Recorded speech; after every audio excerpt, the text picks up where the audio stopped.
Good morning, friends. My name is Chandravardhan, and I welcome you all to Study for Civil Services, one of the India's leading educational platforms. मैं हूं चंद्रवर्धन और study for civil services में आपका हार्दिक अभिनंदन है।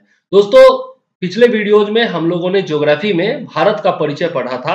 आज हम लोग भारत का क्षेत्रफल और उसका अक्षांशीय एवं देशांतरीय विस्तार जो है वो पढ़ने वाले हैं, लॉन्गिट्यूड और लैटिट्यूड के बारे में। ठीक है, कितना एक्सटेंशन है लैटिट्यूड और लॉन्गिट्यूड के मामले में भारत का, वो देखेंगे और बाकी जो अन्य तथ्य हैं वह भी हम लोग देखेंगे पूरे मैप वगैरह के माध्यम से। ठीक है, तो चलिए आगे बढ़ते हैं, लेकिन उससे पहले यदि चैनल पर नए हैं तो सब्सक्राइब करके बेल आइकन दबा दीजिए और यदि वीडियो पसंद आता है तो लाइक और कमेंट करना बिल्कुल ना भूलें। ठीक है, इसके अलावा यदि आप हमारे पेड ग्रुप से जुड़ना चाहते हैं तो यहाँ पर नंबर्स दिए गए हैं जिस पर आप कॉल कर सकते हैं, व्हाट्सएप कर सकते हैं, मैसेज कर सकते हैं और तुरंत आपको रिस्पॉन्ड किया जाएगा और फिर आपको ऐड कर दिया जाएगा। 15 तारीख से हमारा पीटी का बैच शुरू है और आपका ऑप्शनल का भी बैच चल रहा है। GS1 GS2 67th मेंस के लिए भी हमारे यहाँ बैच चल रहा है। ठीक है, तो चलिए देखते हैं आज का अपना वीडियो। भारत जो है वो एक विशाल देश है। आप जानते हैं कि भारत जो है वो बहुत बड़ा देश है और यदि देखा जाए तो इसकी आकृति कैसी है तो चतुष्कोणीय है। ठीक है, चतुष्कोणीय आकृति है, यानी कि क्वाड्रिलेटरल के रूप में हमारा भारत है। ठीक है, यह जो है उत्तरी गोलार्ध में स्थित है। यदि हम लोग देखें सही से तो मैप पर आप देख सकते हैं भारत जो है वो आपका उत्तरी गोलार्ध में स्थित है। ये देखिए, ये आपका 0 डिग्री है ना, ये आपका 0 डिग्री यानी कि विषुवत रेखा है। तो ये भारत अपना यहाँ पे है, तो इसका मतलब क्या है, विषुवत रेखा के ऊपर में जितना भी है वो उत्तरी गोलार्ध है और नीचे की तरफ दक्षिणी गोलार्ध है। तो भारत कहाँ है, उत्तरी गोलार्ध में स्थित है। ठीक है, और यदि ये जो आप देख सकते हैं, यहाँ पर भी आप देख सकते हैं ये 0 डिग्री है। ठीक है, ये 0 डिग्री लाइन है, 0 डिग्री देशांतर रेखा। तो यहाँ पर आप देख सकते हैं भारत कहाँ है, ये इधर ईस्ट होता है, इधर वेस्ट होता है। तो भारत कहाँ है, पूर्वी देशांतर में। ठीक है, तो उत्तरी अक्षांश और पूर्वी देशांतर में भारत स्थित है, याद रखिएगा। अच्छा, अक्षांशीय विस्तार जो है वो यदि हम लोग देखें तो 8 डिग्री 4 मिनट से लेकर 37 डिग्री 6 मिनट उत्तरी अक्षांश और 68 डिग्री 7 मिनट पूर्व से लेकर 97 डिग्री 25 मिनट पूर्वी देशांतर तक है। ठीक है, तो याद रखिएगा, ये बहुत बार पूछा जा चुका है। तो 8 डिग्री 4 मिनट उत्तर से लेकर 37 डिग्री 6 मिनट उत्तर तथा 68 डिग्री 7 मिनट पूर्व से लेकर 97 डिग्री 25 मिनट पूर्वी देशांतर तक है। कर्क रेखा जो है वो 23.5 डिग्री पर होती है। ठीक है, तो उत्तर में यह जो है कर्क रेखा वह देश को 2 बराबर भागों में बांट देती है। यहाँ पर आप देख सकते हैं 23.5 डिग्री कहाँ हो जाएगा, ये आपका 15 डिग्री है, ये आपका 30 डिग्री है, तो यहाँ पर आपका 23.5 डिग्री हो जाएगा। तो ये इससे यदि आप लोग सीधा लाइन खींचे तो ये देख सकते हैं आप कि भारत को 2 बराबर भागों में बांट देती है कर्क रेखा। और किस किस राज्य से होकर के गुजरती है यह मैं पहले बता चुका हूं आपको। ठीक है, कि एक सूत्र होता है मित्र पर गमछा झार, यह पिछले वीडियोज में मैं बता चुका हूं और इसका जो है आप देख सकते हैं, मी से मिजोरम, तर से त्रिपुरा, प से पश्चिम बंगाल, र से राजस्थान, ग से गुजरात, म से मध्य प्रदेश, छ से छत्तीसगढ़ और झार से झारखंड। ठीक है, तो इन राज्यों से होकर के, इन टोटल 8 राज्यों से होकर के कर्क रेखा भारत से गुजरती है। ठीक है, और 2 बराबर भागों में बांट देती है। मुख्य भूभाग को दक्षिण पूर्व में अंडमान और निकोबार द्वीप समूह बंगाल की खाड़ी में तथा दक्षिण पश्चिम में लक्षद्वीप समूह अरब सागर में स्थित है। देखिए यहाँ पर आप देखिए मैप पर यदि हम लोग आते हैं तो देखिए यहाँ पर आपका भारत है ना, तो ये जो एरिया है पर्टिकुलर, ये आपका कौन सा एरिया है, ये बे ऑफ बंगाल है, बंगाल की खाड़ी है और इस एरिया में आपका अरब सागर है। ठीक है, तो इधर आपको इस एरिया में बंगाल की खाड़ी के तरफ जो है आपको अंडमान निकोबार द्वीप समूह मिलेगा और अरब सागर में आपको लक्षद्वीप मिलेगा। ठीक है, और नीचे में आपका ये देख सकते हैं हिंद महासागर है और हिंद महासागर की 2 शाखाएं हैं, जो कि एक आपका पूर्व की तरफ बंगाल की खाड़ी कहलाती है और पश्चिम की तरफ क्या कहलाती है, आपकी अरब सागर कहलाती है। ठीक है, चलिए आगे देख लेते हैं। भारत का जो भूभाग है उसका कुल क्षेत्रफल लगभग 32.8 लाख वर्ग किलोमीटर है और भारत का क्षेत्रफल विश्व के कुल भौगोलिक क्षेत्रफल का कितना परसेंट है, 2.4% है। यह इंपॉर्टेंट है, याद रखिएगा।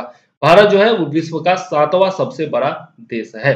भारत की स्थलीय सीमा रेखा की लंबाई 15,200 किलोमीटर है और समुद्री तट रेखा अंडमान और निकोबार द्वीप समूह और लक्षद्वीप दोनों को मिला दे तब आपका 7516.6 किलोमीटर है। ठीक है, ये आपका स्थलीय सीमा रेखा है 15,200 किलोमीटर और ये जो है आपका 7,516.6 किलोमीटर है। ठीक है, यह समुद्री तट रेखा हो गई अगर अंडमान निकोबार और लक्षद्वीप दोनों को मिला दे तो। ठीक है, भारत के उत्तर पश्चिम उत्तर तथा उत्तर पूर्वी सीमा पर नवीनतम वलित पर्वत है। जी हाँ, जो आपका न्यू फोल्डेड माउंटेन्स है जिसमें हिमालय का पूरा श्रृंखला आता है, हिमालय की पूरी श्रृंखला आती है, तो वो सब जो है आपका उत्तर पश्चिम जानते ही हैं, उत्तर पश्चिम, उत्तर और उत्तर पूर्वी सीमा पर स्थित है। इसके दक्षिण का भूभाग जो है वो उत्तर में चौड़ा है और 22 डिग्री उत्तरी अक्षांश से हिंद महासागर की ओर संकरा होता गया है। देख सकते हैं आप नीचे की तरफ जो है आपका भारत का आप मैप जब देखते हैं तो इस तरीके से आता है ना, इस तरीके से आता है, तो धीरे धीरे आप देखते हैं कि दक्षिण की ओर जाते जाते ये क्या हो जाता है, संकरा होता जाता है, यही कहा जा रहा है यहाँ पर। ठीक है, तो ये कितने डिग्री से, तो 22 डिग्री उत्तरी अक्षांश से यह जो है संकरा होता जाता है। ठीक है, याद रखिएगा। इसके पश्चिम में अरब सागर तथा पूर्व बंगाल की खाड़ी स्थित है, मैंने पहले ही बताया। अक्षांश और देशांतर का विस्तार लगभग 30 डिग्री है, परंतु फिर भी पूर्व पश्चिम का विस्तार उत्तर दक्षिण के विस्तार की अपेक्षा कम प्रतीत होता है। जी हाँ, पूर्व और पश्चिम का जो विस्तार है, देखिए पूर्व से पश्चिम मतलब ईस्ट टू वेस्ट का जो विस्तार है वह नॉर्थ टू साउथ के विस्तार से थोड़ा सा कम प्रतीत होता है। ठीक है, तो ये आपका दिया हुआ है। गुजरात से अरुणाचल प्रदेश के स्थानीय समय में 2 घंटे का अंतर है। देखिए जो आपका अरुणाचल प्रदेश है वो टोटल ईस्ट में स्थित है, एकदम ईस्ट में, और आपका गुजरात जो है वो टोटल वेस्ट में, पश्चिम में स्थित है, और इन दोनों के बीच में जो है 2 घंटे का समय अंतराल देखने को मिलता है। ठीक है, 2 घंटे का समय अंतराल देखने को मिलता है। अतः 82.5 डिग्री पूर्वी देशांतर रेखा को भारत की मानक याम्योत्तर रेखा माना गया है। देखिए आप जानते हैं कि ग्रीनविच से होकर के, ग्रीनविच लंदन से होकर के ये 0 डिग्री गुजरती है, 0 डिग्री गुजरती है, और भारत यहाँ पर है, भारत यहाँ पर स्थित है। तो और अरुणाचल प्रदेश जो है वो इस जगह पर होगा और गुजरात जो है वो यहाँ पर है। ठीक है, तो इन दोनों के बीच में 2 घंटे का समय अंतराल मिलता है, इसलिए बीच में जो है आपका, बीच में एक लाइन 82 डिग्री 30 मिनट पर एक खींचा गया, जो कि आपका भारत का मानक समय निर्धारित करती है, और यह कहां से गुजरती है, उत्तर प्रदेश के मिर्जापुर से होकर के गुजरती है। ठीक है, याद रखिएगा, 82.5 डिग्री कह सकते हैं या फिर 82 डिग्री 30 मिनट्स कह सकते हैं। अक्षांश का प्रभाव दक्षिण से उत्तर की ओर दिन और रात की अवधि पर पड़ता है। ठीक है, यह याद रखिएगा। यह कैसे पड़ता है यह मैं वर्ल्ड ज्योग्राफी जब बताऊंगा तब जरूर पढ़ना। ठीक है, इसके अलावा देखें तो भारत विश्व में क्षेत्रफल की दृष्टि से 7वां देश है, जैसा मैंने बताया, और पहले नंबर पर रूस है, दूसरे पर कनाडा है, तीसरे पर चाइना, चौथे पर अमेरिका, ब्राजील 5वें पर, ऑस्ट्रेलिया 6ठे नंबर पर है। ठीक है, और 7वें नंबर पर हमारा प्यारा भारत है, तथा जनसंख्या की दृष्टि से दूसरा है, पहला कौन है, चीन है। ठीक है, हालांकि चीन से आगे निकलने की संभावना है, जो कि गलत चीज है।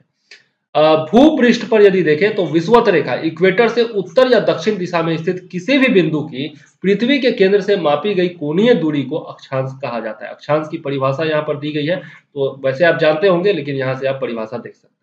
अक्षांश रेखाएं वो काल्पनिक रेखाएं हैं जो पृथ्वी के चारों ओर पूर्व से पश्चिम दिशा में विषुवत रेखा के समानांतर खींची जाती है। ठीक है, अक्षांश रेखा जो है, देखिए इस तरीके से जो रेखा है आपका, हॉरिजॉन्टल रेखाएं जो खींची जाती है, ये सब वर्चुअल रेखाएं हैं। ठीक है, उसको अक्षांश रेखा कहते हैं, और ये जो है आपका इस तरीके से जो खींची जाती है ऊपर से नीचे की ओर, ये आपकी देशांतर रेखाएं कहलाती है। ठीक है, ये जानते ही होंगे आप। चलिए आगे देख लेते हैं। अक्षांश को अंशों, मिनटों और सेकेंडों में दर्शाया जाता है, जैसा हम लोग ऊपर देख चुके हैं। पृथ्वी के को 2 बराबर भागों में बांटने वाले 0 डिग्री अक्षांश को भूमध्य रेखा कहा जाता है।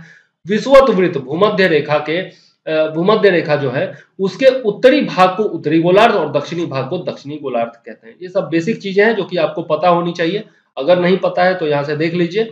भूमध्य रेखा के उत्तर में स्थित अक्षांश रेखाओं को उत्तरी अक्षांश रेखाएं और दक्षिण में स्थित अक्षांश रेखाओं को दक्षिणी अक्षांश रेखाएं कहते हैं। यदि अक्षांश रेखा को 1 डिग्री के अंतराल पर खींचा जाए तो उत्तरी गोलार्ध में 89 अक्षांश रेखाएं तथा दक्षिणी गोलार्ध में 89 अक्षांश रेखाएं होंगी, बिल्कुल होंगी। इसके बाद यदि देखें तो विषुवत वृत्त को अगर लेकर अक्षांश रेखाओं की कुल संख्या 89 + 89 + 1 मतलब 179 होगा, और किन्हीं 2 समानांतर अक्षांश रेखाओं के मध्य की दूरी जो होगी वो 111 किलोमीटर होगी, ये बहुत ज्यादा इंपॉर्टेंट है। दो जो अक्षांश रेखाएं होंगी आपकी, इनके बीच की जो दूरी होगी वो कितनी होगी, 111 किलोमीटर होगी। ठीक है, ये जरूर याद रखिएगा। ठीक है, आगे देख लेते हैं। भूपृष्ठ पर उत्तरी एवं दक्षिणी ध्रुव को मिलाने वाली काल्पनिक रेखा जो पृथ्वी को दो बराबर भागों में बांटती है, उसको ग्रीनविच मीन टाइम कहा जाता है। वो 0 डिग्री रेखा जो मैंने आपको ऊपर में बताया भी था, यह रेखा लंदन के ग्रीनविच शहर से गुजरती है। इसको 0 डिग्री देशांतर भी कहा जाता है, यह भी मैंने बताया। प्रधान याम्योत्तर के पूर्व एवं पश्चिम में उत्तरी ध्रुव तथा दक्षिणी ध्रुव को मिलाने वाली काल्पनिक रेखाओं को देशांतर रेखाएं कहा जाता है। मैंने बताया आपको कि आपका ऊपर से नीचे की तरफ जो रेखाएं इस प्रकार से खींची जाती हैं, उसको आपका देशांतर रेखा कहा जाता है। ध्रुवों से विषुवत रेखा की ओर बढ़ने पर देशांतर रेखाओं के मध्य की दूरी बढ़ती जाती है। जैसे आप देख सकते हैं यहाँ पर, ये जो फिगर है इसमें आप देखिए कि बीच में यहाँ पर आकर के ये संकरा हो जाता है, दोनों के बीच की दूरी घट जाती है और बीच में आकर के विषुवत रेखा पर मैक्सिमम हो जाती है। ठीक है, क्योंकि ये गोल है ना, पृथ्वी का जो ग्लोब है वो गोल खींचा गया है, इस कारण से ऐसा होता है। विषुवत रेखा पर देशांतर रेखाओं के बीच अधिकतम 111.33 किलोमीटर की दूरी होती है, ये याद रखने वाला चीज है। उसके बाद भारत जो है पूर्णतया उत्तरी गोलार्ध में स्थित है, पहले भी बताया और ये भी बता चुका हूं कि अक्षांश और देशांतर का जो आपका एक्सटेंशन है, उष्ण कटिबंधीय क्षेत्र का विस्तार 23.5 डिग्री उत्तरी एवं दक्षिणी अक्षांशों के मध्य है, ये भी बताया मैंने। ये जो कर्क रेखा है 23.5 डिग्री पर। उसके बाद संपूर्ण भारत का अक्षांशीय विस्तार 6 डिग्री 45 मिनट से 37 डिग्री आपका 37 डिग्री 6 मिनट उत्तरी अक्षांश के मध्य स्थित है, ये सब बता चुका हूं मैं। भारत का विस्तार जो है वो उष्ण और उपोष्ण दोनों कटिबंधों में है। ठीक है, उष्ण कटिबंध में भी है और उपोष्ण कटिबंध में ही। क्यों? क्योंकि कर्क रेखा भारत को बीच से काटती है। कर्क रेखा भारत के लगभग बीचों बीच से होकर के गुजरती है और सिक्किम से गुजरने वाली अक्षांश रेखा राजस्थान से होकर गुजरती है। ये क्वेश्चन पूछा गया है, इसलिए मैंने बताया है। ठीक है, हमारे नोट्स में इसीलिए लिखा हुआ है। 70 डिग्री पूर्वी देशांतर रेखा जैसलमेर जिले से होकर गुजरती है, यह भी क्वेश्चन पूछा जा चुका है। ठीक है, और यहाँ पर एक और चीज जो करंट अफेयर से अपडेटेड है कि स्कूल भवन एक पोर्टल है जो देश के प्राकृतिक संसाधनों, पर्यावरण और सतत विकास में उनकी भूमिका के बारे में छात्रों के बीच जागरूकता लाने के लिए मानचित्र आधारित शिक्षा प्रदान करता है। ठीक है, बाकी ये सब जो है अक्षांश समांतर और देशांतर याम्योत्तर, ये सब हम लोग नेक्स्ट वीडियो में देखेंगे। और भी बहुत सारी चीजें हैं जो कि यहाँ पर जाननी जरूरी है, वो सब हम लोग देखेंगे लेकिन नेक्स्ट वीडियो में। अभी मैं फिर से बोल दूं कि यदि हमारा पेड ग्रुप ज्वाइन करना चाहते हैं तो इस नंबर पर आप कॉल या मैसेज कर सकते हैं। और वीडियो यदि पसंद आता है तो सब्सक्राइब करके चैनल को और बेल आइकॉन दबा दीजिएगा, साथ ही लाइक करके कमेंट करना बिल्कुल मत भूलिएगा। ठीक है, तो चलिए इसी के साथ मैं चंद्रवर्धन लेता हूं आपसे इजाजत। जय हिंद, वंदे मातरम।